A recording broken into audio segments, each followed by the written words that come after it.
हरि मुखे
यानंतर पहिली चाल हरिभक्तपराय निलेश महाराज तसेच हरिभक्तपराय दत्ता महाराज चव्हाण।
विष्णुविन जप व्यर्थ त्याचे ज्ञान रामकृष्णी मन कैसे निहोय उपजोनी कंटा नेनी अद्वैत वाटा रामकृष्णी पैठा कैसे निहोय द्वैताची झाडणे गुरुविन ज्ञान तया कैसे कीर्तन घडेल नामी ज्ञानदेव म्हणे सगुण हे ध्यान नाम पाठ मौन प्रपंचाचे हरी मुखे म्हणा हरी मुखे म्हणा पुण्याची गणना कोण करी विठ्ठल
नमामि विघ्नेश्वर पाद पंकजम श्रीवर्चस्वमायुष्यमारोग्यमाविधात् शोभमाना महीयते धनं धान्यं पशुं बहुपुत्रलाभं शतसंवत्सरं दीर्घमायुः मनोजवं मारुततुल्यवेगं जितेन्द्रियं बुद्धिमतां वरिष्ठं वातात्मजं मानरयूथ मुख्यं श्रीरामदूतं शरणं प्रपद्ये रामाय रामभद्राय रामचन्द्राय वेदसे रघुनाथाय नाथाय सीतया पतये नमः महायोगपीठे तटे भीमत्यं पुण्डरीकाय समागततिष्ठन्तमानन्दकन्दं परब्रह्मलिङ्गं भजे पाण्डुरङ्गम् जयांची केलिया स्मरण होय सकळ विद्येचे अधिकरण तेचे वंदू श्री चरण श्री गुरूंचे ते नमस्कारोनी आता विष्णुविन जप व्यर्थ त्याचे ज्ञान रामकृष्णी मन नाही ज्यांचे हरी मुखे म्हणा हरी मुखे म्हणा पुण्याची गणना कोण करी प्रस्तुत प्राप्त प्रसंगी ईश्वरचिंतनाच्या निमित्ताने आपल्या सर्वांच्या समोर ठेवलेला अभंग श्री संत श्रीमंत ज्ञानराज माऊली त्यांचा हा 27 अभंगाचा छोटासा ग्रंथ त्यातील पहिल्या भागातील हा अभंग या अभंगामध्ये 4 चरण आहेत, परंतु याच्यामध्ये छोटे छोटे 12 विषय समजून सांगण्यात आलेले आहेत. 12ची चर्चा तर आजच्या कीर्तनामध्ये होणार नाही, काही भागाची चर्चा मात्र जरूर होईल. पण सुरुवातीला ते 12 कोणते भाग आले ते पाहणं गरजेचं आहे.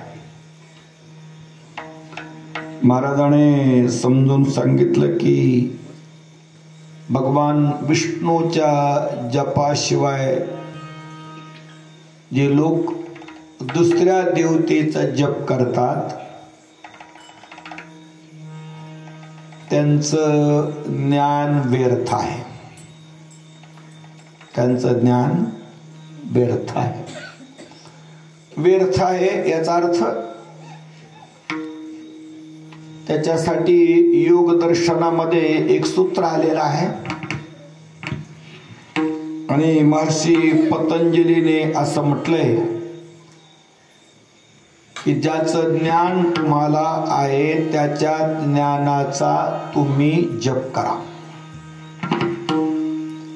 ज्याचं ध्यान तुम्ही करता त्याच्याच नावाचा जप तुम्ही करा. तज्जपस तदर्थ भावना. ज्याचा तुम्ही जप करता त्याच्याच अर्थाची भावना तुम्ही करा. नाही तो भावना आपली वेगळी आणि जप आपला वेगळा, तर मग त्याचं समीकरण जुळत नाही. हो, वेगळी भावना वेगळा जप, समीकरण जुळणार नाही. शेत दुसऱ्याचं पेरायचं आपण, पण विचारलं तुमचं शेत नाही तुम्ही लोकांच्या शेतात का पेरायला गेलात?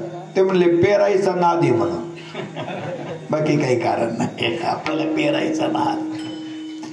तसं देवाच्या नावाचा जप करायचा आणि देवाचं ज्ञानही ठेवायचं, पण ज्ञान मात्र ब्रह्माचं ठेवलं तर ब्रह्माच्याच नावाचा जप करावा लागेल. ज्ञान जर विष्णूचं ठेवलं तर विष्णूच्याच नावाचा जप करावा लागेल. ज्ञान महादेवाचं ठेवलं तर महादेवाच्याच नावाचा जप करावा लागेल. ज्ञान जर देवीचं ठेवलं तर देवीच्याच नावाचा जप करावा लागेल. नाव गणपतीचं ज्ञान गणपतीचं ठेवलं तर गणपतीच्याच नामाचा जप करावा लागेल. हे कोणाच्या विचाराच्या अनुसार? हे तुमच्या आमच्या विचाराच्या अनुसार नाही, हे कीर्तनकार प्रवचनकाराच्या विचाराच्या अनुसार नाही, हे आणि महर्षी पतंजलीच्या विचारानुसार आहे. तज्जपस तदर्थ भावना.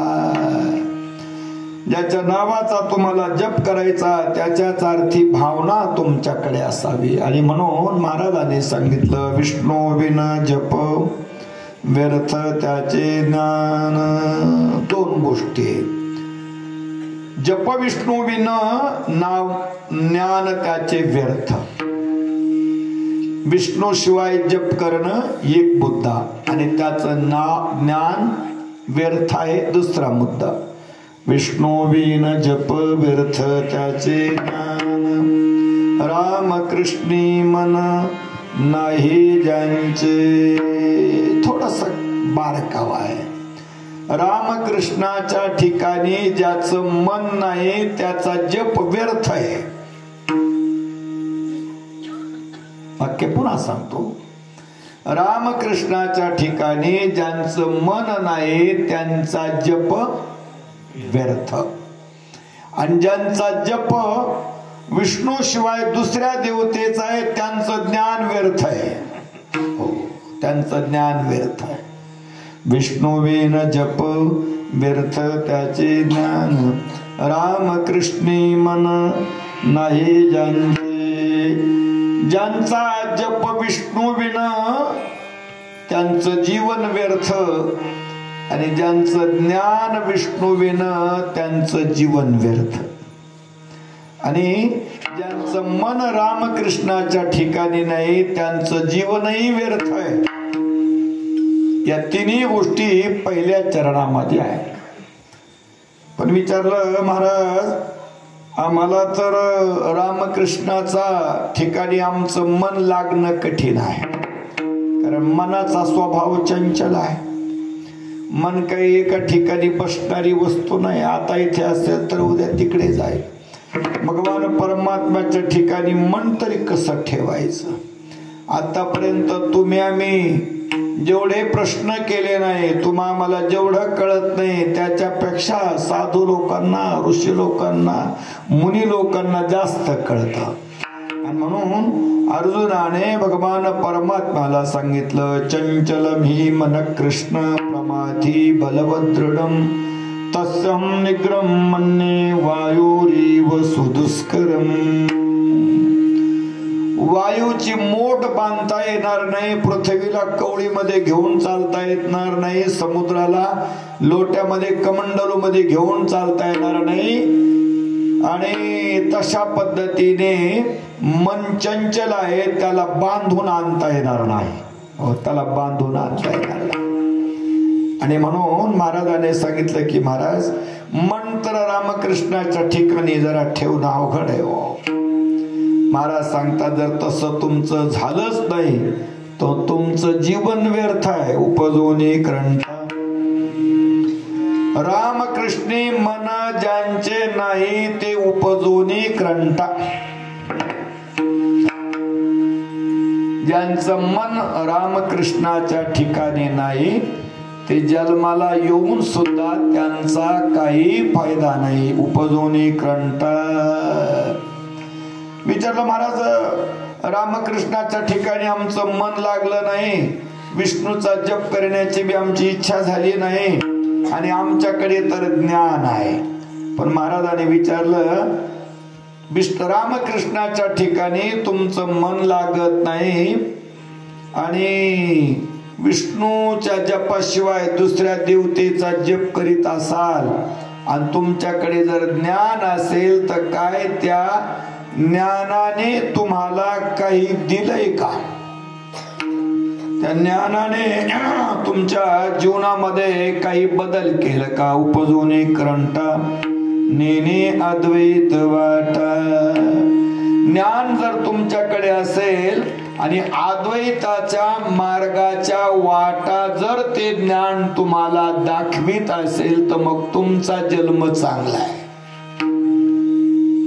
परंतु अद्वैत तत्वज्ञान जर ते ज्ञान तुम्हाला दाखवित नसेल तर मग ते ज्ञान तुमचं व्यर्थ आहे. ज्ञान असावा शाळेचं पण त्याने नोकरी बी मिळावा. ज्ञान असावा गाण्याचं पण ते माणसात गाता बी यावा. ज्ञान असावा वादनाचं पण ते माणसामध्ये वाजता बी यावा. ज्ञान असावा प्रपंचाचं पण ते भावकीमध्ये प्रपंच करता बी यावा. नाही तर ते ज्ञान असून त्याचा काही फायदा नाही. उपजोनी क्रंटा नेने अद्वैत वाटा. अद्वैत वाटा जे नेने ते उपजोनी क्रंटा. आणि रामकृष्णी पैठा किंवा रामकृष्णी मन ज्यांचे नाही ते बी करंटा. हो, दोन गोष्टी आल्या. उपजोनी करंटा नेने अद्वैत वाटा. रामकृष्णी पैठा कैचे निहोय. ज्याच्याकडे अद्वैताचा मार्ग नाही, ज्याच्याकडे विष्णूचा जप नाही, ज्याच्याकडे चांगलं ज्ञान नाही, ज्याचं मन रामकृष्णाच्या ठिकाणी लागलं नाही, महाराज म्हणतात रामकृष्णी पैठा कैचनी होईल. पैठा शब्दाचा अर्थ पेट, पेट शब्दाचा अर्थ स्थिर होणे. भगवान परमात्म्याच्या ठिकाणी त्यांना स्थिर कसं होता येईल? स्थिर होणे. समुद्रामध्ये पाणी असावा आणि ते स्थिर असावं. समुद्रामध्ये पाणी असावा आणि ते स्थिर असावा. हवा मंद मंद हवा यावा पण ती स्थिर असावा. पाऊस पडावा पण तो स्थिर असावा. मनुष्य ज्ञानी असावा पण तो स्थिर असावा, मनुष्य धनवान असावा पण तो स्थिर असावा, मनुष्य गुणवान असावा पण तो स्थिर असावा. आणि म्हणून रामकृष्णाच्या ठिकाणी ज्याला स्थिर बी होता आलं पाहिजे. उपजूनी क्रंटा नेने अद्वैत वाटा, रामकृष्णी पैठा कैचे निहो. पण विचारलं महाराज दुसरा काही मार्ग नाही का? महाराज सांगतात नाही. द्वैताची झाडणी गुरु विन ज्ञान. गुरु शिवाय ज्याच्याकडे ज्ञान आहे, गुरुने दिलेलं ज्ञान ज्याच्याकडे नाही, त्याच्या द्वैताची झाडणी होणार नाही. झाडणं तर तुम्हाला माहित आहे, कापऱ्या कोपऱ्यामध्ये केर पडला की माता भगिनी झाडून काढतात, त्याला घराच्या बाहेर काढीत राहतात. तसं द्वैताची झाडणी तुमच्या जीवनात झाली पाहिजे. द्वैत शब्दाचा अर्थ दोनपणा. दोनपणा म्हणजे काय? मी आणि माझं, या दोनपणाची झाडणी झाली पाहिजे. द्वैताची झाडणी. पण हे द्वैताची झाडणी करणारं ज्ञान कोण देईल? तर महाराजांनी सांगितलं गुरु विन ज्ञान. गुरुच्या ज्ञानाशिवाय जे काही माणसाजवळ ज्ञान आहे ते द्वैताची झाडणी करण्यामध्ये समर्थ नाही. तर उलट पक्षी द्वैत वाढवणार ज्ञान आहे, ते उलट पक्षी द्वैत वाढवणार आहे. आणि ज्यांच्या ठिकाणी द्वैत गेलं नाही, ज्यांना गुरुचं ज्ञान नाही, द्वैताची झाडणे गुरुविन ज्ञान तया कैसे कीर्तन घडे नामी. ज्यांचे द्वैत गेलं नाही, ज्यांना गुरुची कृपा झाली नाही, ज्यांच्याकडे अद्वैत ज्ञान नाही, ज्यांना रामकृष्णाच्या ठिकाणी स्थिरता नाही, ज्यांचं ज्ञान चांगलं नाही, ज्यांना विष्णूच्या जपाशिवाय ज्यांचं ज्ञान आहे, अशा माणसाबद्दल महाराज समजून सांगतात. तया कैसे कीर्तन घडेल नामी. बऱ्याच वेळेला माणसं एकांतामध्ये बसून कीर्तन करण्याचा प्रयत्न करतात, पण द्वैतामुळे त्यांना कीर्तन करता येत नाही. जरी त्यांनी कीर्तन करण्याचा प्रयत्न केला तरी काही ना काहीतरी विक्षेप येतो आणि त्यांचं कीर्तन मधीच नष्ट होऊन जातं. म्हणून महाराजांनी सांगितलं द्वैताची झाडणी. गुरुच्या ज्ञानाशिवाय द्वैत जाणार नाही आणि द्वैत गेल्याशिवाय तुम्हाला हरिनाम संकीर्तन घडणार नाही. पण विचारलं महाराज दुसरा काही मार्ग नाही का? महाराजांनी सांगितलं अजून एक मार्ग आहे. ज्ञानदेव म्हणे सगुण हे ध्यान. ज्ञानोबा सांगतात सगुण परमेश्वराचं जर तुम्ही ध्यान केलं आणि त्याच्या ध्यानाबरोबर जर तुम्ही नाम पाठ केला तर तुमच्यासाठी प्रपंच मौन धारण करून बसेल. मौन धारण करून बसेल. प्रपंच तुमच्यासाठी मौन धारण करील. प्रपंचाने तुमच्याविषयी मौन धारण करणे याचा अर्थ प्रपंचाचा अर्थ समजून घेणे. काही अर्थ केले जातात, त्याच्यामध्ये एक अर्थ संत लोक करतात. काम क्रोध लोभ मद मत्सर दंभ अहंकार याला बी प्रपंच असं म्हणतात. पण ज्याच्या ध्यानामध्ये सगुण परमात्मा आहे आणि ज्याच्या वाणीमध्ये नाम पाठ आहे त्याच्यासाठी ह्या प्रपंचाने मौन धारण केलेलं आहे. कोणत्या प्रपंचाने? काम क्रोधादी प्रपंचाने त्याच्याविषयी मौन धारण केलेला आहे. मौन धारण करण्याचा अर्थ काय? जवळ असणे पण न बोलणे. नवरा बायकोचे भांडणं झाले, बाजारातून काहीतरी आणायचं पण बोलायचंच नाही. आता ठरलंय महिनाभर बोलायचं नाही, करावं तरी काय? ते बिचारे चक्रा मारी. घरात ये, हात जाय, घरात जाय, आत जाय, घरात जाय, बाहेर जाय, इकडे जाय, तिकडे जाय, चक्रा मारे. बाईच्या लक्षात आलं की ते चक्रा मारतात पण बोलायचं कोणी अगोदर. आणि मग बाईने एक आयडिया केली, जे जे काही सामान लागत ते एका कागदावर लिहिलं आणि जेवणाच्या डब्याखाली कागद ठेवला. त्याने आपल्या विचाराने डबा उचलला आणि कागद घेतला आणि पाहिलं की लक्षात आलं की घरात ह्या वस्तू नाही. ते बाजाराला गेले, ते साऱ्या वस्तू घेऊन आले आणि किचन वरती ठेवून दिला आणि ते कागदही ठेवून दिला. पण महिनाभर एकमेकाला बोललेच नाही. आता महिनाभर एकमेकाला बोलले नाही म्हटल्याच्या नंतर घरातला व्यवहार कसा चालायचा? बरं आता महिनाभर नवरा बायको जर एकमेकाला बोलले नाही तर सुखी राहतील का दुःखी राहतील? तुमच्या अंदाजाने महिनाभर जर बरोबर राहिले तर सुखी राहतील का दुःखी राहतील? हा, दुःखी राहतील का सुखी राहतील? सुखी राहतील. कारण बोलायचंच नाही कोणाचं, त्याचा प्रश्नच काय. मिळून ते खायचं, करून ठेवला चहा तर प्यायचा, दिलं पाणी तर प्यायचं, नाही तर आपल्या हाताने प्यायचं. स्वयंपाक केला, दिलं वाढून तर खायचं, नाही तर आपल्या हाताने वाढून खायचं. केला स्वयंपाक तर खायचं, नाही तर आपल्या हाताने करून खायचं. याचा अर्थ ज्या वेळेला एखादा व्यक्ती आपल्याविषयी मौन धारण करतो त्यावेळेला तो व्यक्ती आपल्याला समजून सांगतो की तुम्ही तुमचं जीवन स्वतंत्ररित्या जगा. सांगतो का नाही? नवरा बायकोचे भांडणं झाले त्यानंतर काय हिंमत आहे का तुमची चहा द्या म्हणायची? नाही. प्यायचं तर स्वतः करून प्या. आंघोळीला पाणी द्या म्हणण्याची हिंमत आहे का? नाही. कपडे धुवून टाका म्हणण्याची हिंमत आहे का? नाही. म्हणजे याचा अर्थ काय झाला की ज्या वेळेला एखादा व्यक्ती तुमच्याविषयी मौन धारण करतो त्यावेळेला तो व्यक्ती तुम्हाला शिकवतो. बघा, हो, तो शिकवतो. आणि म्हणून प्रपंचाने त्या व्यक्तीविषयी मौन धारण केलेलं आहे. कोणत्या व्यक्तीविषयी? की ज्याच्याकडे नामपाठ महिमा आहे, ज्याच्याकडे सगुण परमात्म्याचं ध्यान आहे. सगुण परमात्म्याचं ध्यान आहे, ज्याच्याकडे अद्वैत तत्वज्ञान आहे, ज्याच्याकडे आणि गुरुचं ज्ञान आहे, ज्याच्याकडे रामकृष्णाच्या ठिकाणी मन आहे, ज्याच्याकडे ज्ञान आहे आणि विष्णूचा जप भी आहे. एवढ्या गोष्टी ज्यांच्या जवळ आहेत त्यांच्याविषयी प्रपंच मौन धारण करून बसतो. 11 गोष्टी ज्यांच्या जवळ आहेत त्यांच्याविषयी प्रपंचाने मौन धारण केलेलं आहे आणि त्याच्यासाठी सोपं साधन आहे. हरिमुखे म्हणा, हरिमुखे म्हणा, पुण्याची गणना कोण करी. आणि याबरोबर कीर्तनाच्या अभंगाचा अर्थ संपलाय. विठ्ठल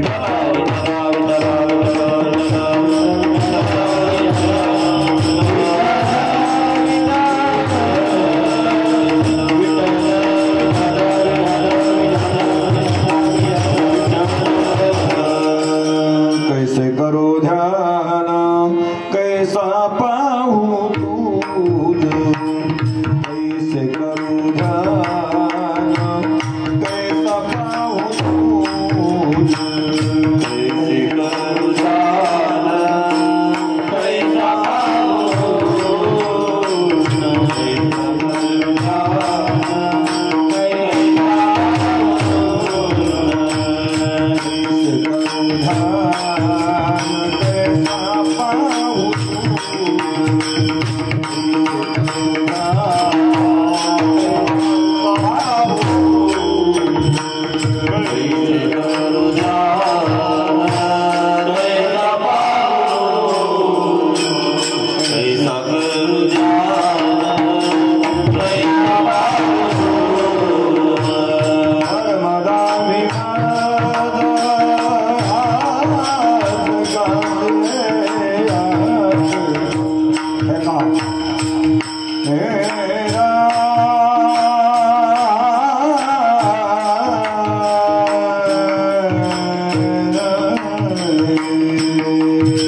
प्रमाणे चालत असलेला दीर्घकालीन अगदी 50 वर्ष अखंड चालत असलेला हरिनाम सप्ताह आणि विशेष करून भगवान गणेशाचे 11 दिवसाची स्थापना आणि आज महालक्ष्मीचं आगमन म्हणजे आज महालक्ष्म्या जेवल्या बिचाऱ्या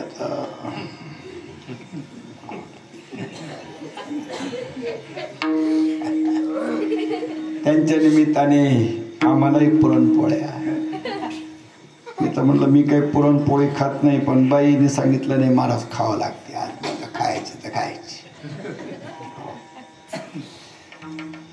संसारामध्ये पंचदेव पूजा आहे. आपल्या हिंदू संस्कृतीमध्ये 5 देवतेंची पूजा आहे. महादेवाची पूजा ज्ञानासाठी सांगण्यात आलेली आहे. विष्णूची पूजा ऐश्वर्यासाठी सांगण्यात आलेली आहे. सूर्यनारायणाची पूजा आरोग्यासाठी समजून सांगण्यात आलेली. गणपतीची पूजा निर्विघ्नता प्राप्त होण्यासाठी आहे आणि जगदंबेची पूजा शक्ती संपन्नता होण्यासाठी आहे.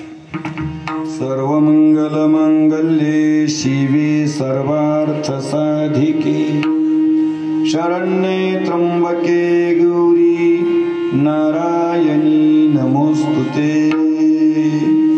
वक्रतुंड महाकाय सूर्यकोटी समप्रभ निर्विघ्नं कुरु मे देव शुभकार्येषु सर्वदा. शान्ताकारं भुजगशयनं पद्मनाभं सुरेशं विश्वाधारं गगनसदृशं मेघवर्णं शुभांगम्.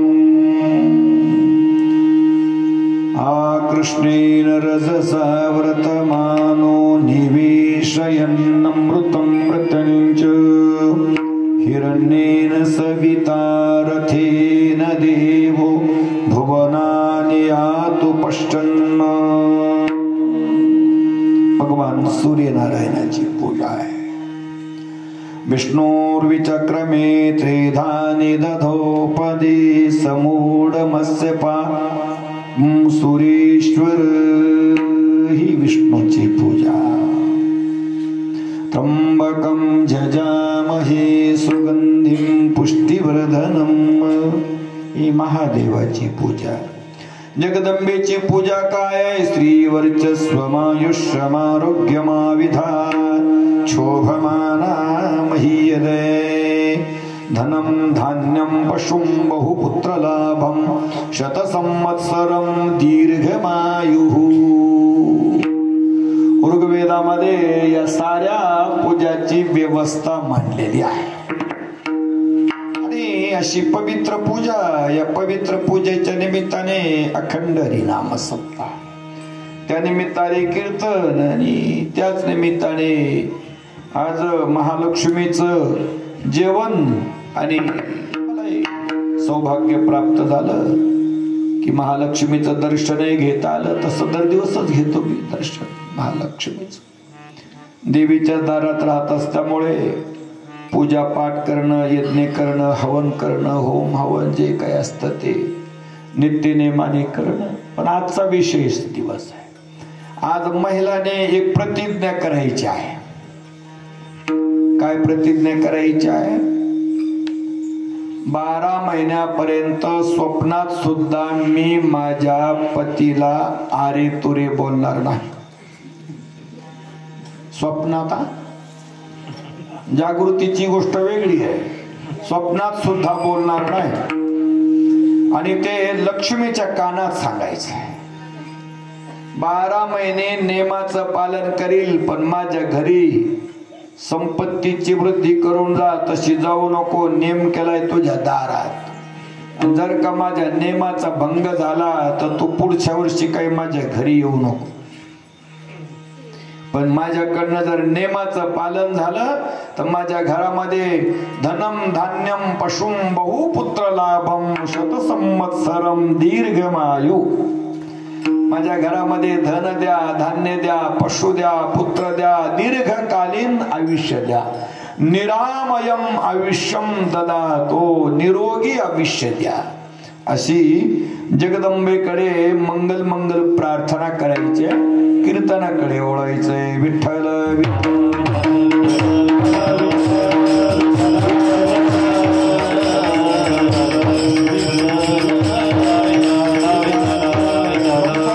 आलेल्या सर्व माणसांचा एकच बोबाटा आहे आणि तो हा आहे की आम्ही संसारात गुंतलो, तुम्ही संसारातून सुटला. काय म्हणतात माणसं? स्वामीजी तुम्ही चांगले आहात, तुम्ही संसारातून सुटला, आम्ही संसारात गुंतलो. म्हणतो संसारातून सुटणं, संसारात गुंत म्हणजे आहेच काय नेमकं? संसारामध्ये गुंतणं आणि संसारातून सुटणं हे काय आहे? तर उत्तर हेच आहे की संसारामधून सुटणं याचा अर्थ त्याची आसक्ती आपल्या जवळ नसणं,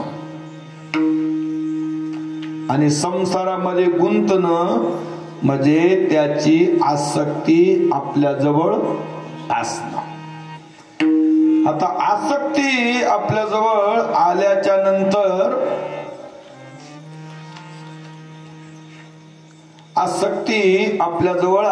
नंतर आपल्याला काय त्रास होतो?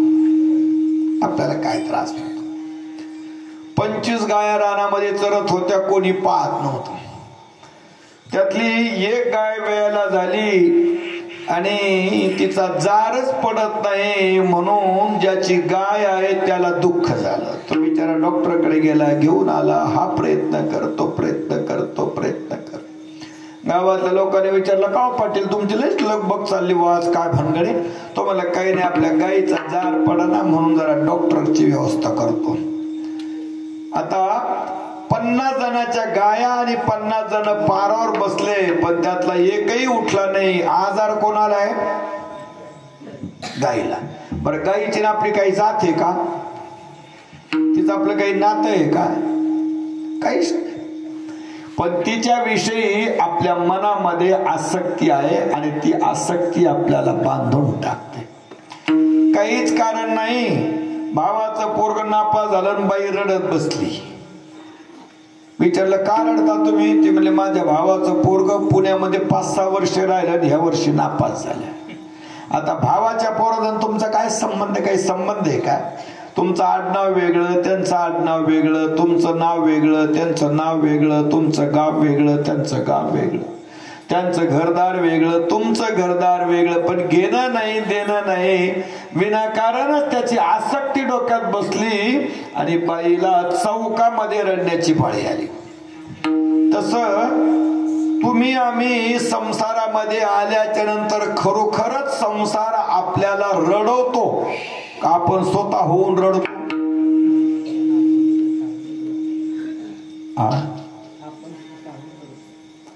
आपण स्वतःहून रडतो.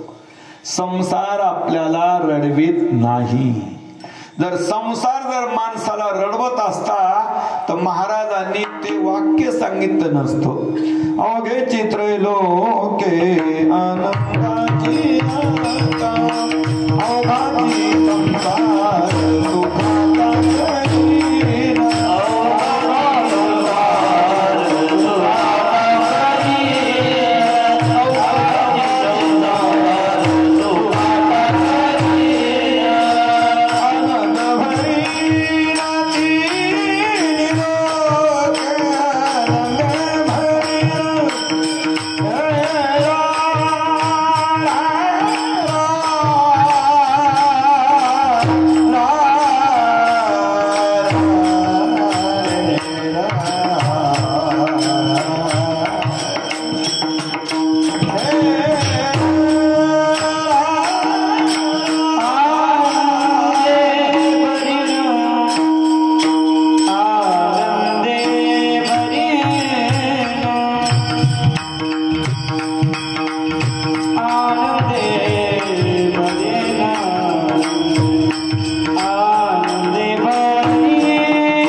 संसाराच्या मनामध्ये दुःख देणं एवढाच उद्देश असता तर ज्ञानोबारायाने हे वाक्य वापरले नसते.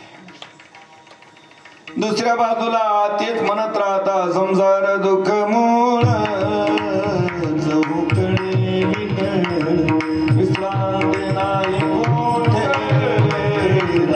दिवस भवनामी शरण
अपार संसार समुद्र मध्ये सम्मज्जतो मे शरणं गुरु कृपादापयावले विश्वेश पादा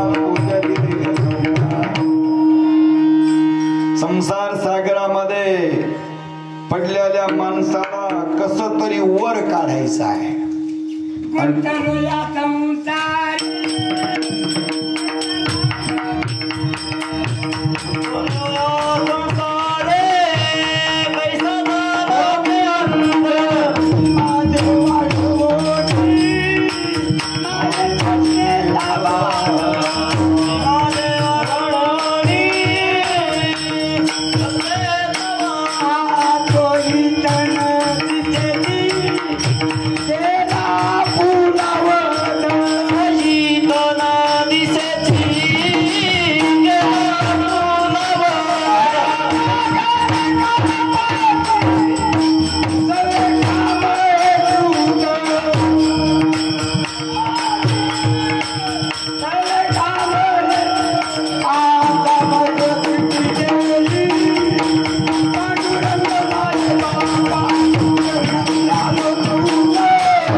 संसारामध्ये माणसं गुंतून जातात. जसं तो कोस किडा आपल्या लाळीतून घर बनवतो आणि त्याच्यामध्ये आपल्याला कोंडून ठेवतो, तिथेच मरून जातो. उदाहरण आहे, वेदांतातलं प्रसिद्ध उदाहरण आहे. दुसरं एक उदाहरण आहे की भोवरा संध्याकाळपर्यंत कमळामध्ये मकरंद सेवन करतो आणि त्याला असं वाटतं की आता उडून जायला पाहिजे, पण त्याला वाटतं आता काय रात्र तर येणार आहे, सकाळ तर होणारच आहे. रात्रम गमिष्यति सुप्रभातम भविष्यति. रात्र जाईल, सकाळ होईल, पुन्हा दुसरा भुंगा जर याच्यावर येऊन बसला तर आपला खाता यायचं नाही, त्याच्यापेक्षा आपण इथेच बसू. संध्याकाळच्या वेळेला कमळाच्या पाकळ्या मिटून जातात आणि त्याच्यामध्ये त्याचा जीव जातो. तसं संसारातले माणसं संसारात कशाला आले असं विचारल्याच्या नंतर त्याचं काय उत्तर असावा?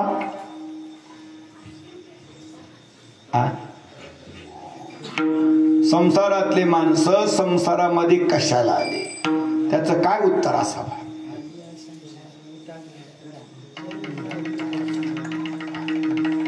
काय असावं त्याचं गणित की आपण इथे कशासाठी आलो? तर त्याचं उत्तर असं आहे की एक काटा काढण्यासाठी दुसरा काटा घ्यावा लागतो. एक काटा काढण्यासाठी दुसरा काटा घ्यावा लागतो. आपल्या कंपळाला कुंकू लावण्यासाठी करंड्यातलं कुंकू घ्यावं लागतं आणि आपल्याला सवासीन होण्यासाठी दुसऱ्या बाईने आपल्या कंपळाचं कुंकू बोटाने काढायचं, त्या कुंकूवर टाकायचं, ते कुंकू काढायचं, आपल्या कंपळाला लावायचं, तेव्हा आपण सवासीन होणार. एकल्याच मनात येईन तेव्हा किती काही भंडारा भरून बसल्या तर काय सवासीन होताल काय तुम्ही? नाही. तसं संसारामध्ये येऊनच माणसं मुक्त होतील, बिना संसारात आल्याशिवाय माणसाला मुक्त होता येणार नाही. इथे आपण कशासाठी आलो तर त्याचं उत्तर आहे की मुक्त होण्यासाठी आलो. पण मुक्त होण्यासाठी आल्याच्या नंतर बी आपण मुक्त झालो का ज्यादा बंधनात पडलो? आपण अधिक बंधनात पडलो. आता वस्तुस्थिती आपण बंधनात पडलो का आपल्याला कोणी बंधनात बांधलंय? आपणच आपल्याला बांधून टाकतो. घेऊनिया चंद माझी माझी, घेऊनिया चंद माझी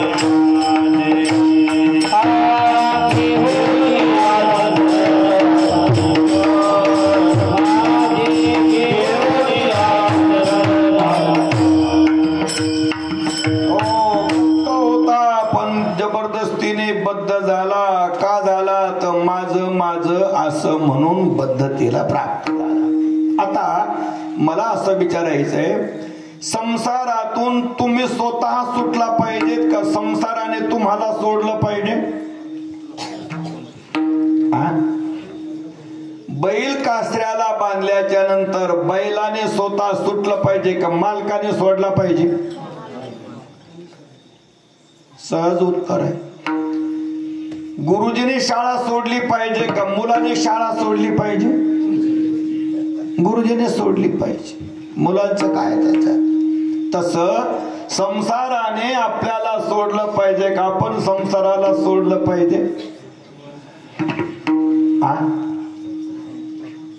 तर संसाराने आपल्याला सोडलं पाहिजे. पण संसार आपल्याला सोडणार नाही का की त्याने आपल्याला बांधलेलंच नाही? त्याने आपल्याला बांधलंच नाही. उदाहरण प्रसिद्ध आहे. कुंभाराच्या दारातल्या गाढवाला बांधावं लागत नाही, फक्त त्याला संध्याकाळी अंधार पडला की त्याच्या पायाला स्पर्श करावा लागतो आणि त्याला वाटतंय आपल्याला बांधून टाकलं. सकाळी 10 वाजले तरी आरडाओरड नुसतं आरड चारा खाण्यासाठी पण निघाना ते एकाने विचारलं, रामभाऊ तुमचे गाढव असे काय करायला लागलेत? ते म्हणलं, का आड ते रानात का जात नाही चरायला? ते म्हणले, बांधलेले. ते म्हणले, कुठे बांधलेले? ते म्हणले, आत्ता सोडतो. पुन्हा गेला, त्याच्या पायाला हात लावला, त्याला वाटलं मालकाने आपल्याला सोडलं, निघालं. म्हणजे याचा अर्थ असा झाला, मालकाने त्याला बांधलं नाही, मालकाने त्याला सोडलं नाही, पण त्याला त्याचा भ्रम झाला. काय भ्रम झाला? की आपल्याला बांधलेला आहे. तसं संसार तुम्हाला बांधित नाही. संसार उलट पक्षी तुमच्या कल्याणासाठी आहे. जरा क्षमा मागून सांगतो, तसं वाक्य कटू आहे पण ते सांगतोच. नेमकंच आपल्या वडिलाचं नाव सोडायचं, भावाचं नाव सोडायचं, आपलं गाव सोडायचं, आपलं आडनाव सोडायचं, आणि ज्याचा आपल्याशी काही संबंध नाही त्याच्या घरी लग्न करायचं, आणि त्याचं नाव आपल्या नावापुढे, त्याचं आडनाव आपल्या नावापुढे. विचारलं, तेवढं तिकडचं सोडून इकडं आला आणि इकडं हे केलं, पण केलंच कशासाठी? तर काय उत्तर राहील? याचं उत्तर काय राहील? याचं एकच उत्तर राहील की या वंशातले जेवढे लोक मृत झाले त्यांना पिंडदान करण्यासाठी, त्यांना मुक्ती देण्यासाठी आणि भविष्यामध्ये देवी देवतांची स्थापना करण्यासाठी आणि आमची वंश परंपरेची वृद्धी करण्यासाठी संततीची गरज आहे, आणि त्याच्यासाठी विवाह करायचा आहे. बाकी दुसरं काही कारण नाही. खायला मिळत नाही म्हणून कोणी लग्न केलंय काय? आणि जे खाण्यासाठी लग्न करतात ते किती दिवस राहतात? खाण्यासाठी लग्न करतात ते, खाण्यासाठी लग्न करणारे गायब होतात तेव्हाच. आकाशामध्ये ढग येतात ते किती वेळ राहतात? वसंत ऋतू येतो किती वेळ राहतो? उन्हाळा येतो किती दिवस राहतो? आणि म्हणून नेमकं संसारामध्ये आम्ही कशासाठी आलो? तर इथे येऊन एका व्यक्तीची गाठ घ्यायची आहे, आणि तो व्यक्ती जर आम्हाला भेटला, त्याची कृपा जर आमच्यावरती झाली आणि त्याने जर आम्हाला काही मार्गदर्शन केलं, त्याच्या मार्गाने जर आम्ही चाललो, तर संसार आमच्या विषयी मौन धारण करून बसेल. संसार आमच्या विषयी मौन धारण करून बसेल. अत्यंत भयानक कुत्रे दारामध्ये बसलेले. एक जणाला तो म्हणला, रामभाऊ तुमच्या दारात मोठाले कुत्रे बाबा. तो म्हणलं, काही करणार नाही कुत्रे. मालकाने आवाज दिला, खंड्या भांड्या काही करू नका, मित्र आहे माझा. ते आपले निस्ते असे डोळे बंद करून पडले. पण पाही त्याला, काय करतो? चोर आहे का माणूस आहे का कोणी आहे का मित्र आहे का कोण आहे? फक्त ते पाही आणि त्याचा सुगंध घेई, गंध घेई. आणि कळालं मालकाने याला बोलवलेलं आहे, तेव्हा कुत्रे दारात बसून राही, पण त्याला भोकायचे नाही. तस संसार सुद्धा तुमच्या दारात बसून राहील, पण तुम्हाला भोकणार नाही. पण केव्हा हे घडेल?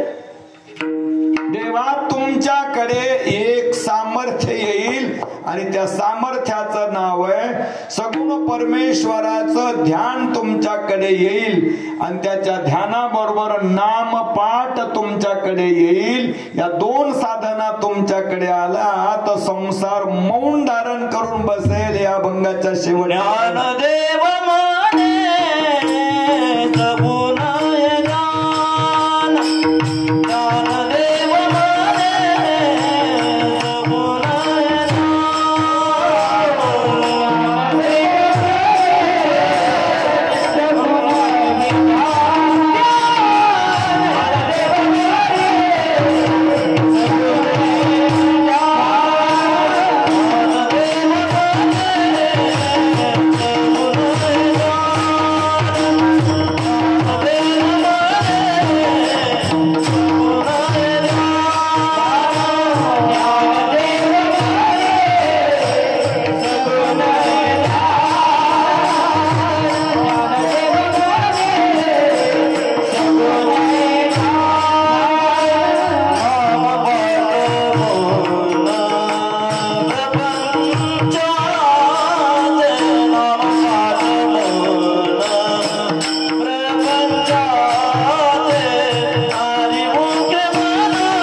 प्रपंच तुमच्याविषयी मौन धारण करेल, पण त्याच्यासाठी शर्त 2 आहेत. एक आहे नामपाठ तुमच्याकडे असला पाहिजे, नामाचा पाठ असला पाहिजे. आणि दुसरी गोष्ट, तुमच्याकडे सगुण स्वरूपाचं ध्यान असलं पाहिजे. शास्त्रामध्ये परमेश्वराचे 2 रूप समजून सांगितले, एक सगुण आणि एक निर्गुण. तर विचारलं सगुण कशासाठी आहे? संत लोकांनी सांगितलं पूजा पाठ करण्यासाठी सगुण लागेल. आणि विचारलं निर्गुण कशासाठी आहे? तर सांगितलं ध्यान धारणा करण्यासाठी निर्गुण लागेल. आता वाघावर बसलेले देवीचं जर ध्यान करत बसला तर ध्यान लागल का वाघाच्या भीतीने ध्यान धरणारा पळून जाईल? हा, पण वाघावर बसलेल्या देवीची पूजा करता येईल. म्हणजे याचा अर्थ सगुण मूर्ती पूजासाठी आणि निर्गुण मूर्ती ध्यानासाठी आहे. पण संत साहित्यामध्ये दोन्ही मूर्ती सारख्याच मानलेल्या आहेत. तुझे सगुण म्हणो की निर्गुण रे,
दोन पण टाळी एक, डोळे दोन पण दृष्टी एक, कान दोन पण श्रवण एक, टिपऱ्या दोन पण नाद एक. तसं परमात्म्याचे स्वरूप दोन पण परमात्मा एकच. जर तुम्हाला ध्यान करायचं असेल तर त्याला निर्गुण म्हणत जा, त्याचं भजन करायचं असेल तर त्याला तुम्ही सगुण म्हणत जा. पण विचारलं महाराज, सगुण का बरं आमच्यासाठी सोपा आहे? तर आपल्यासारखे लोक भेटले तर माणसाला आनंद होतो. एक बिचारे महाराज पाटोद्याच्या स्टँडला बस मध्ये जायचं, गाडी फुल भरलेली, आतमध्ये एक टाळकरी बसलेले, त्यांनी लांबूनच पाहिलंय आपल्याला ज्या गावाला जायचं त्याच गावाला महाराज जाणार आहे. त्या टाळकरीने आपला आरडाओरडा केला, एक जागा राखून धरली, महाराज आले, बसले. बसल्याच्या नंतर खूप आनंद झाला, बोलत बोलत दोघ जण गेले. दुसऱ्या दिवशी तेच महाराज त्या स्टँडला दुसऱ्या गावाला झाले. योगागणे संध्याकाळची एकच मुकामी गाडी, त्या गाडीचं नाव येडी गाडी, की प्रत्येकाच्या गावात मुकामाला राहते येडीच गाडी, कारण ती सारे स्टँडला असलेले येडे बांधून आणती, म्हणून तिचं नाव येडी टेवीचा. पेलेले उकलेले, इकडे तिकडे गेलेले, चोरून गेलेले, रुसून गेलेले, फुकून गेलेले सारे त्या गाडीत येतात. आणि त्या गाडीमध्ये बसले तर महाराजाला वाटलं कालच्या सारखं कोणीतरी जागा धरील, पण एक जणाने जागा धरली नाही, एकच जागा शिल्लक, तिथं दोन्हीकून दोन बेवडे बसलेले. महाराज लोकांनी सांगितलं, महाराज बसा त्या दोघांच्या मध्ये. महाराजांना वाटलं बरे सभ्य दिसतात, दोन्हीच्या मध्ये गेले तर दोन्ही कोरे, आणि मंद मंद सुगंध चालला. महाराजांच्या मनात आलं, नसतो बसलो यांच्या शेजारी तर बरं झालं. म्हणजे संगतीवाले चांगले भेटले तर आनंद होतो, आणि संगतीवाले चुकीचे भेटले तर दुःख होत. संगतीवाले चांगले भेटले तर सुख. म्हणून महर्षी पतंजलीने एक सूत्र लिहिलं, दुसंग सर्वथा त्यज्य सत्संगम सततम कुरु. नको दृष्ट जनाचा संग. दुष्टजनाचा संग नको, त्याने क्षणोक्षणाला माझा रंगभंग होईल, माझी अंतःकरणाची वृत्ती नष्ट होऊन जाईल.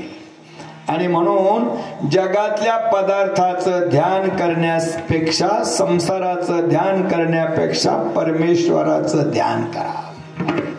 बऱ्याच जणांची समस्या, शासन तुम्हाला नोकरी देत नाही, कारण नोकरी एवढं ज्ञान तुमच्या ध्यानात नाही. प्रश्न कळला की नाही? नाही कळला. पुन्हा सांगतो, शेंडेवाले बुवा ग बसा, तुमच्यासारखे आमच्या खिशात खेळत येत रात्रंदिवस, बसा नीट नाटके.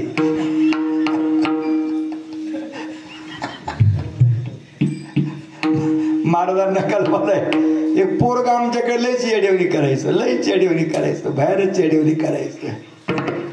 पण असं सुधरीला मी, असं सुधरीलं, असं सुधरीलं की कालांतराने त्याने ज्ञानेश्वरी कंठस्थ केली आणि वारकरी शिक्षण संस्थेत पहिला नंबर बी घेतला. पण याच्यापेक्षा येडेवणी जास्त करी, पण ती बी आम्ही खिशात वागिलो. किती काही खिशात वागितो. पुन्हा प्रश्न तेवढा शिल्लक आहे, तुम्हाला नोकरी मिळत नाही का नोकरी एवढं ज्ञान तुमच्या ध्यानात नाही?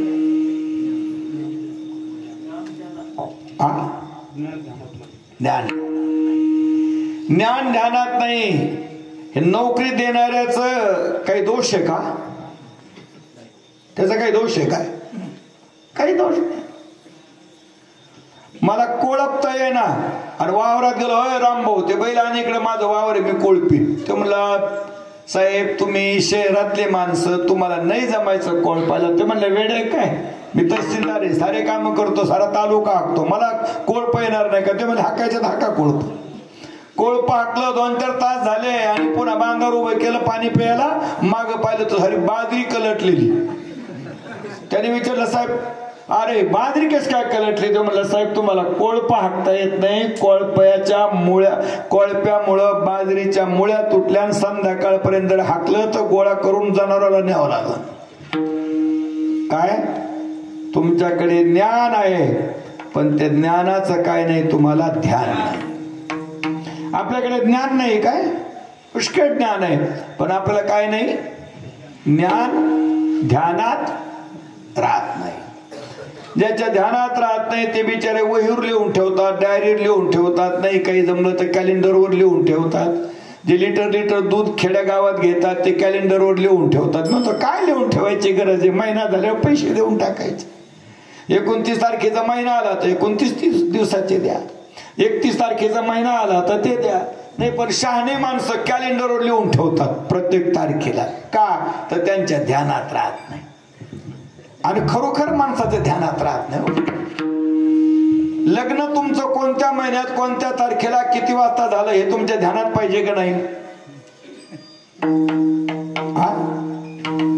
हे तुमच्या ध्यानात पाहिजे का नाही? पाहिजे. पण आहे का तुमच्या ध्यानात? नाही.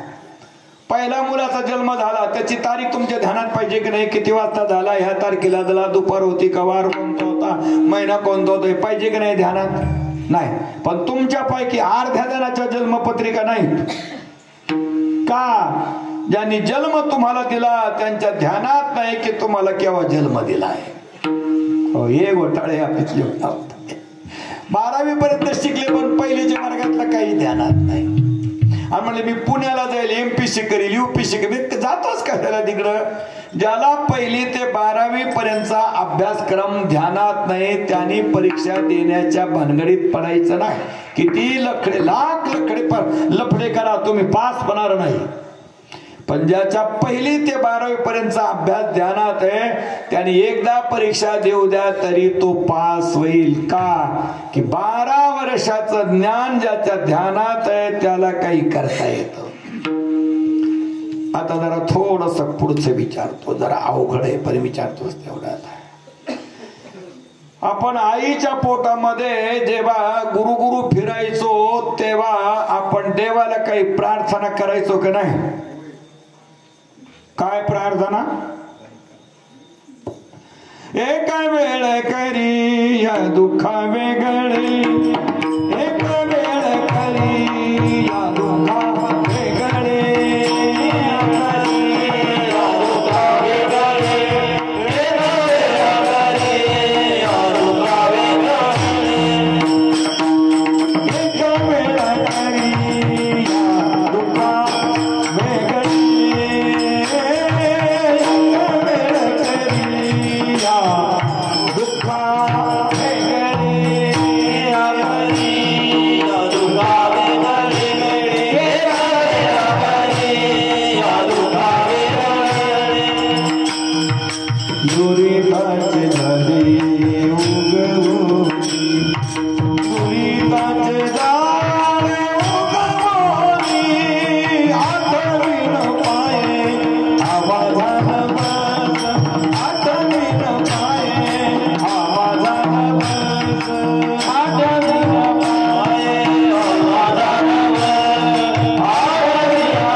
आपल्या ध्यानात नाही. म्हणजे आपण गाणं गायलं आपल्या ध्यानात नाही.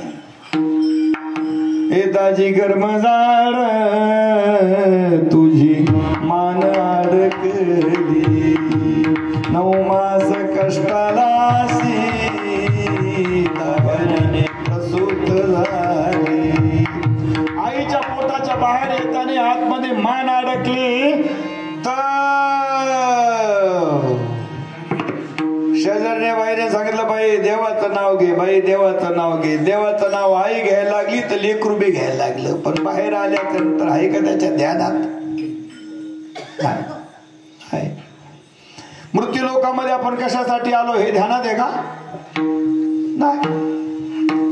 अहो महिन्यापूर्वी आपण काय खाल्लं ते आज ध्यानात नाही, मग आपलं बिघडलंय नेमकं कुठं? पुन्हा पुन्हा अभ्यास करण्याची पाळी आली, कशामुळं? ध्यानात नाही. महिन्यापूर्वी त्या गल्लीतून गेले पुण्याला आणि दुसऱ्यांदा जायची पाळी आली तर लोकाला विचारी, ते म्हणले का एक हॉटेलने ओळखलं का तुम्ही आता महिन्यापूर्वी गेलता, मला विचारला रस्ता, तुम्हाला सांगितलं अजून तुमच्या ध्यानात नाही का? तो मला ध्यानात नाही म्हणून विचारतो. संसारामध्ये सर्वात मोठा आधार, संसाराचा घात करणारा, समाजाचा घात करणारा जर कोणता असेल तर त्या आधाराचं काय नाव आहे? ध्यानात न राहणे. हे सर्वात मोठा आधार आहे. एकदा भंगपाठ केला आणि जर जीवनभर विसरलाच नाही तर त्याला म्हणायचं पक्का ध्यान. त्याला पक्का ध्यान म्हणायचं. मला ती गोष्ट आठवती, काहीच गोष्टी आठवत नाही, पण एक गोष्ट मला आठवती. मी माझ्या जीवनामध्ये पहिला भंग पाठ केला होता आणि तो हा परिमळ गेली ओस फुल देठी. मी माझ्या जीवनातला पहिला भंग पाठ आजही मला तो आठवतो. परंतु त्याच्यानंतर खूप शास्त्र शिकलो, पण ते काही माझ्या ध्यानात नाही. फक्त मला एवढंच म्हणायचं, माझा आत्मा परमात्मा स्वरूप आहे एवढं ध्यानात राहणं आणि माझ्या आत्म्याचं आणि परमात्म्याचं भजन करणं, या दोन गोष्टी जीवनात झाल्या की संसार तुमच्या विषयी मौन धारण करून बसतो. विठ्ठल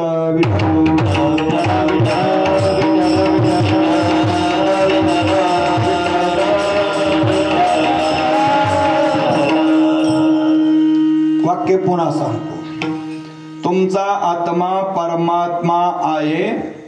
आत्मा आणि परमात्मा या दोघांचं भजन करायचं आहे. एवढं तुमच्या जीवनात घडलं की प्रपंच तुमच्या विषयी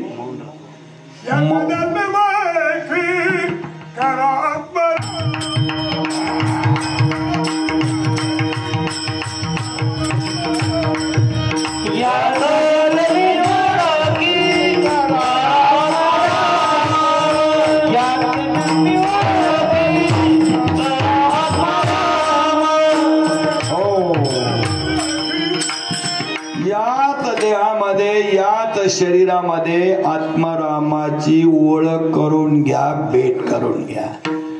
जास्त जाळ लागल्याच्या नंतर विनाकारण दूध उतू जात, पण प्रेमाच्या भरामध्ये कीर्तन आल्याच्या नंतर वारकऱ्याला ते प्रमाण आठवल्याच्या नंतर ते दम धरू शकत नाही. का? ते प्रेमानेच ते खालून आलेले आहेत, प्रेमानेच ते अंतःकरणातून उदित झालेले आहेत. म्हणून योगाकडे पुन्हा ते वाक्य सांगेल, आता तिसऱ्यांदा सांगेल, पुन्हा सांगायचो नाही. काय? जी माझा आत्मा परमात्मा स्वरूप आहे असं ध्यान ठेवणे, असं ध्यानात राहू देणे आणि त्या दोघाच्या नावाचा जप करणे. एवढं झालं की प्रपंच मौन धारण करील तुमच्या विषयी. परंतु हे माझ्या सांगण्याने होणार नाही, हे कीर्तनकाराच्या सांगण्याने होत नाही.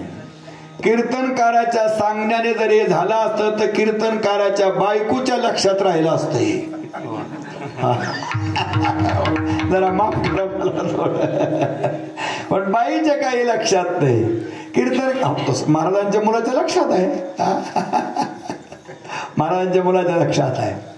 अर्थात कीर्तनकाराच्या सांगण्यावरून कोणाच्याही लक्षात राहणार नाही आणि किंबहुना कीर्तन कोणाचंही तुम्ही लक्षात ठेवू नका. जर का तुम्ही कीर्तन लक्षात ठेवलं तर पुढच्या वेळेला कीर्तनकाराला सांगायला काही नाही, म्हणून तुमचं विसरणंच गरजेचं आहे. पहिलं पुसून टाकल्याशिवाय दुसरं लिहिता येत नाही, हे पक्क आहे. मग आता कोणत्या व्यक्तीने तुम्हाला सांगितल्याच्या नंतर हे तुमच्या ध्यानात येईल?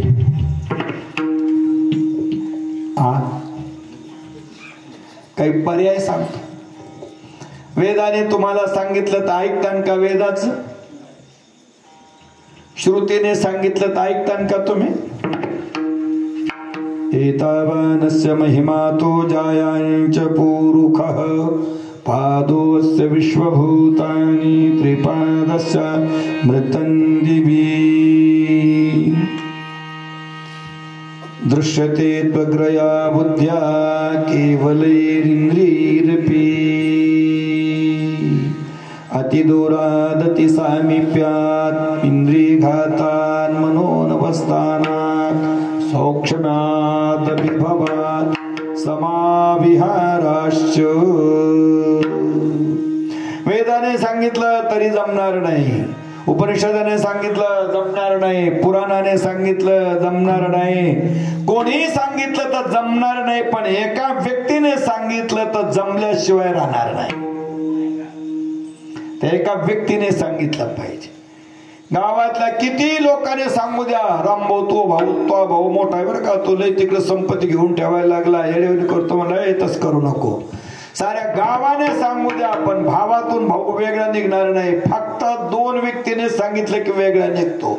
मेवणीने सांगितलं आणि बायकोने सांगितलं की रात्री 12 वाजता निघायला तयार आहे. का तर त्याला सांगणारे तेवढे पक्के लागतात. तस सांगणारे तेवढे पक्के लागतात. तुमच्यापैकी अर्ध्या जणांच्या मेवण्यास तुमच्या भावाची जमीन वाटून घ्यायला आल्याच असत्या. काहीचे तर सासू सासरे वाटून घ्यायला कुणकड चालतात. काही नाही, आपल्या पोरीच्या घरी वाटण्या चालू आहे. आता पोरीच्या बापाची ती जमीन, तेव्हा तुम्ही चालला तिकडे वर थोबडा घेऊन. अर्थात हेच माणसं संसारामध्ये सारं गणित बिघडवणारी आहे. आता पुन्हा मला तुम्हाला सांगायचं, कोण असा व्यक्ती की त्या व्यक्तीचं तुम्ही ऐकणार आहात, तर त्या व्यक्तीचं नाव आहे गुरु. गुरुचं तुम्ही ऐकणार आहात. आणि गुरुचं का तुम्ही ऐकलं की तुमच्या जीवनामध्ये घटना घडेल, आणि तिचं नाव आहे द्वैत. आणि एकदा द्वैत गेलं की मग रामकृष्णाच्या ठिकाणी तुमचं कीर्तन चालेल, आणि या कीर्तनाच्या प्रभावाने संसार तुमच्याविषयी मौन धारण करील. हे अभंगाच्या 3ऱ्या द्वैताची झाडणी गुरुवी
द्वैताची झाडणी गुरु विन ज्ञान. गुरुचं ज्ञान नसेल तर संसारामध्ये काही फायदा नाही.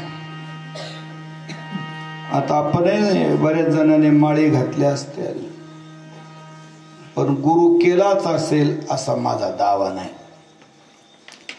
काही जणांचं गेले पंढरपूरला, पांडुरंगाच्या पायावर ठेवली माळ, आले घालून. काही जणांना नाही जाता आलं तर गावातच कुठेतरी आपली माळ ठेवली एखाद्या देवाजवळ. काही जण तर म्हसोबाजवळ माळ ठेवून माळ घालतात. पण तो म्हसोबा बेरा माळीचा त्याच्या पायावर ठेवून काय घालता माळ? ते बिचारा बिना माळीचा त्याच्या पायावर ठेवून काय?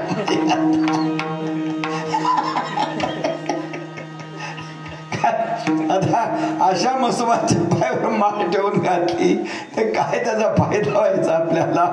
आणि म्हणून केव्हा केव्हा काय करावं हे काही माणसाला कळत नाही. आणि म्हणून जीवनामध्ये आल्याच्या नंतर जीवनात एकदा एका चांगल्या व्यक्तीला गुरु बनवा. मनाने बनवा, क्रियात्मक बनवा, विचाराने बनवा, विचाराच्या परंपरेने बनवा. कोणाला कळत नाही पण बनवा एकदा गुरु जीवनामध्ये. गुरु जीवनामध्ये नसेल तर काही करता येत नाही. आणि म्हणून महाराजाने एक वाक्य समजून सांगितलं, गुरु विन कोण बतावेगा,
जे मार्गदर्शन करतील त्यांच्या मार्गदर्शनाने तुमच्या द्वैताची झाडणी होईल.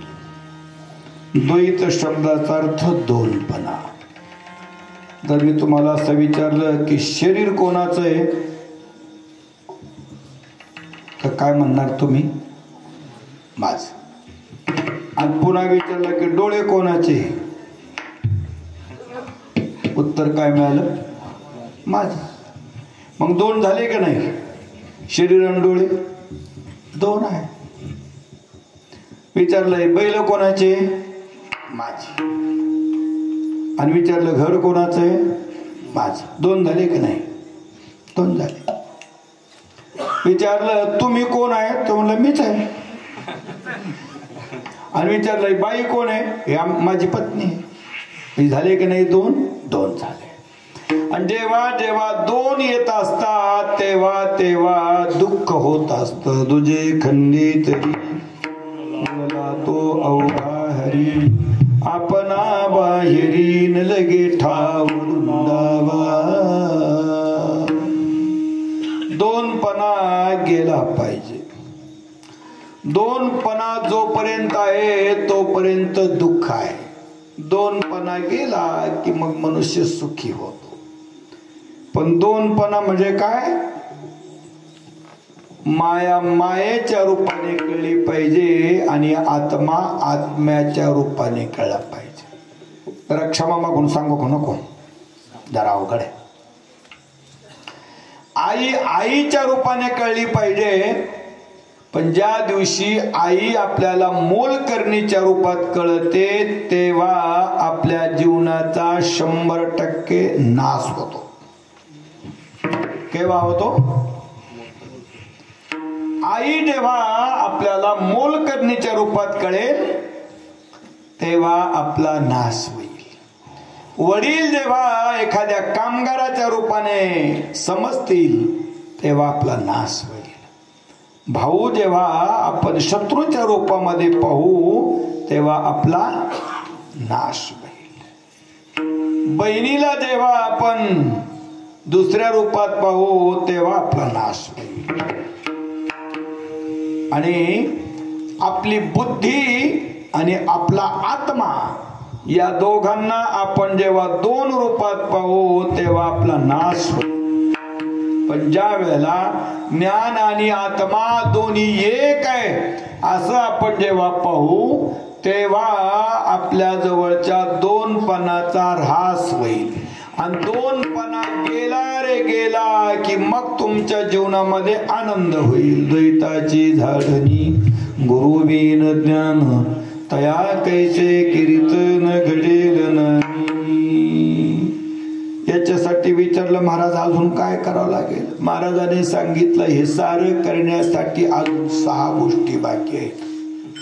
विष्णूचा जप करावा लागेल, विष्णूचं ज्ञान घ्यावं लागेल, रामकृष्णाच्या ठिकाणी मन ठेवावं लागेल.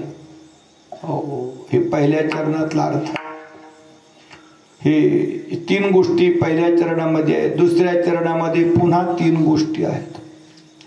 हो, उपजोनी करंटा नेनी अद्वैत वाटा रामकृष्णी पैठा कैसे निहोय. भगवान परमात्म्याच्या द्वारामध्ये आपल्याला बसता आलं पाहिजे. आपण जन्माला आलो तर आपलं जीवन काहीतरी करता आलं पाहिजे. आपल्याजवळ चांगलं ज्ञान असलं पाहिजे. आणि जीवनामध्ये बाकी कोणाचं काही असू द्या पण आपलं चाललं पाहिजे. काय आपलं चाललं पाहिजे. शेवटचं वाक्य विचारेल आणि कीर्तन संपून जाईल. कीर्तन तसं जरा रुटीनच्या कीर्तनापेक्षा थोडं वेगळं झालं. रुटीनच्या कीर्तनापेक्षा वेगळं आहे. आणि ते वेगळं असण्याचं कारण आहे की महाराजांचा फोन आलता मला. आजच आलता ना. तर स्वामीजी मी आज येणार आहे पण कीर्तन रेकॉर्डिंग करण्यासाठी येणार आहे. मी म्हणलं बरं काय हरकत नाही.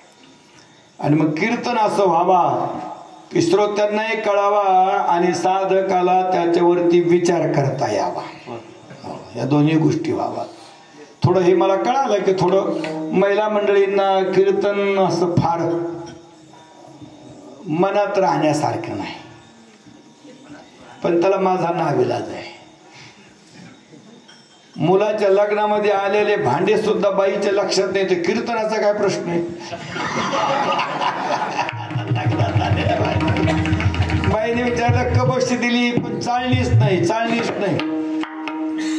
सुनबाईला बरं वाटलं नाही. तिला वाटलं माझ्या वडिलांनी चाळणी बी दिली कबश्या दिल्या पण म्हातारीच्या कस काय लक्षात येत नाही. तेवढ्यामध्ये सुनबाई सावध झाली आणि ती गेली कबशी चाळणी पातेलं घेऊन आली. ती म्हणली आत्याबाई याच्यात करायचं आहे काय चहा. ती म्हणली सासू तुझ्या वडिलांनी दिली काय चाळणी. ती म्हणली तेव्हा दिली होती पण तुमच्या लक्षात नाही. हे दाखवावं लागले तुम्हाला. आणि म्हणून हे ध्यानामध्ये राहणं थोडं दुराप आहे. तरी पण मला असं वाटतं की कीर्तन आपल्या सर्वांच्या कामापुरतं झालं असेल, आपल्या आकारापुरतं झालं असेल. पुन्हा एकदा भगवान परमात्म्याच्या चरणी नतमस्तक होऊ, हात जोडू, प्रार्थना करू.